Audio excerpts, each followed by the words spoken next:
Hey everyone, this is Jason from Mega SEO, and today we're going to take a look at Google's core vitals. What are they? What do they mean? And how can you improve your scores? So the best way to do this is let's just grab a example blog post. So I am a big car person, so Jalopnik, great blog. And yeah, let's just take their featured article as a case study. So dealer talks Ford Maverick owner into paying almost $1,000 a month for a hybrid truck. That's a lot of money. All right, so to take a look at the core vitals scores for any page, we can just head on over to pagespeed.web.dev. So this is a first-party tool made by Google. And we just punch in the full URL and it will give us some scores. So first section that we're going to see is discover what your real users are experiencing. So it says core vitals web assessment is passed for this page. So not a surprise for such a big publication, but there are 6 metrics here. What is important to note is that core vitals is actually comprised of just the top 3. So largest contentful paint, interaction to next paint, cumulative layout shift. And to pass core vitals, you actually need to get a measure in the green for all 3 of these. If any of these are in the yellow and the red, you're going to fail core vitals.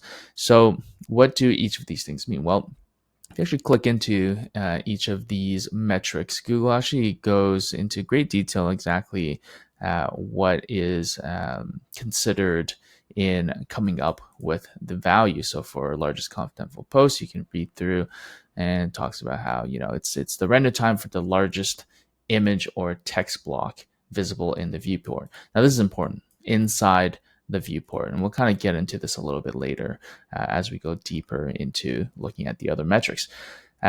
So what are these 3 other metrics that are not part of core vitals?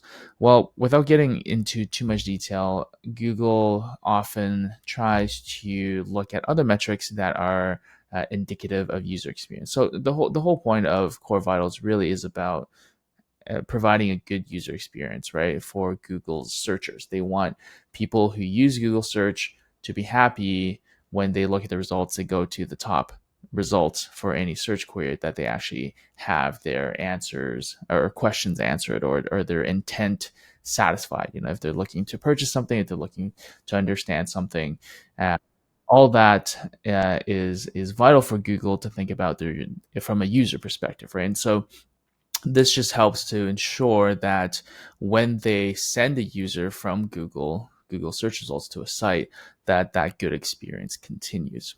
So within that experience, largest contentful post, we kind of already talked about. Interaction to next paint. This metric is all about responsiveness, and they actually provide a pretty good little GIF here that demonstrates what this means. So this person is trying to click a Q&A button to see how much does G shoe cost, and it takes quite a while for it to respond, whereas the right hand side, good responsiveness, very quickly does that.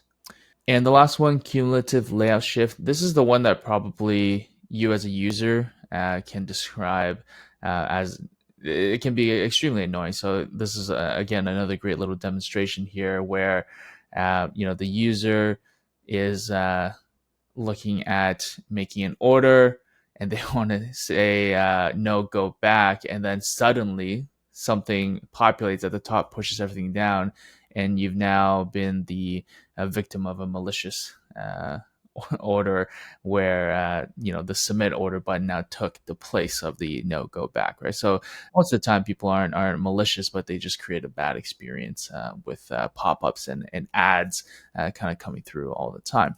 Before we get on to the next part of the video, I do want to mention Mega SEO and make sure that you are aware of this fantastic tool that we are building. So essentially, Mega SEO is an intelligent, automatic blog writing tool. All you have to do is head on over to megaseo.ai and we'll generate a few articles for free. You've probably seen a lot of AI article writers already, but what makes Mega SEO unique is that we're actually going to ingest your entire site and we'll write content using your site as context. So let's actually just punch in the site and see how things work. So after a few minutes, you'll be taken into your inbox and you'll see that 2 articles have been generated for you. So Jalopnik is an automotive blog that we punched in, and here are some of the articles that's generated. Electric muscle cars in 2024. You'll have a AI generated image, a key takeaway section, and as we mentioned, internal linking that is already embedded into the article itself, as well as some great SEO elements such as an FAQs and more related articles at the bottom. What's unique about Mega SEO is that we'll do keyword research for you on a daily basis and generate these blogs overnight so that you can have a relaxing morning coffee and look at new articles, and with one click, push send to WordPress, Ghost, Webflow, and many other popular CMSs. This way, no more copy and pasting. Link is available down in the description. Okay, so this is what core vitals are based off of. Then what is this diagnose performance issues at the bottom with weaker values? Now, here's the key distinction. Core vitals is actually based off of what, as they say, what your real users are experiencing. So this is kind of a blended average, right? Right here it says last 28 days collection period, full visit durations, various devices, various network connections, right? So let's say if your main users are primarily, let's say in the United States, where people have access to really good internet, be it from their mobile devices or their desktop, right? We're looking at mobile devices here, and actually, interestingly enough, it's failing on desktop for a cumulative layout shift for Jalopnik. But yeah, so even if you have performance issues when you plug in this bench test, right, you can still pass core vitals based off of what your actual users are experiencing with the devices and the internet connections that they have. What Google does with diagnosed performance issues at the bottom is, as you can see, they are emulating a Moto G Power, which I don't know what device that is, like Motorola maybe.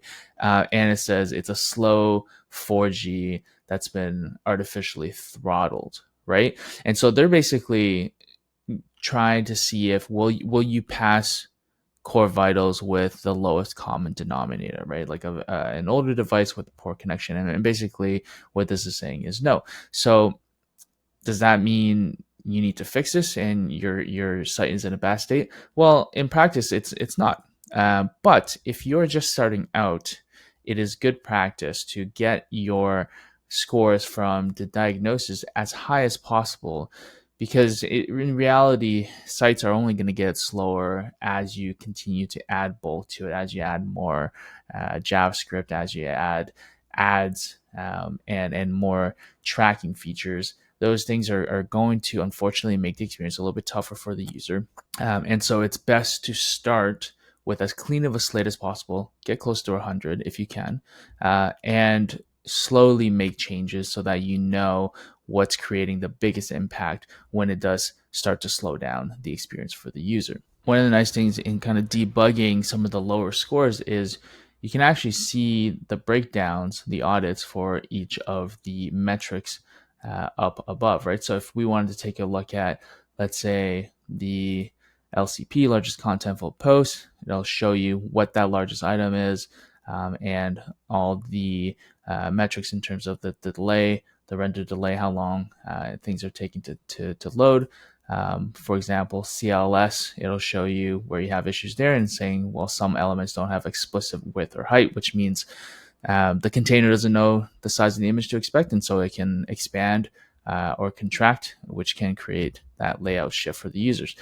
So just to give you an example of that, if we go over to the Jalopnik site, see how all this white space around here, whereas this ad bar is so thin, it's actually reserving space for the largest possible ad that they could serve here, so that the layout doesn't shift for the user, right? That's why when you visit some of these blogs and these header hero bars are kind of empty and waiting for an ad to load, they've actually reserved an explicit minimum height for that space.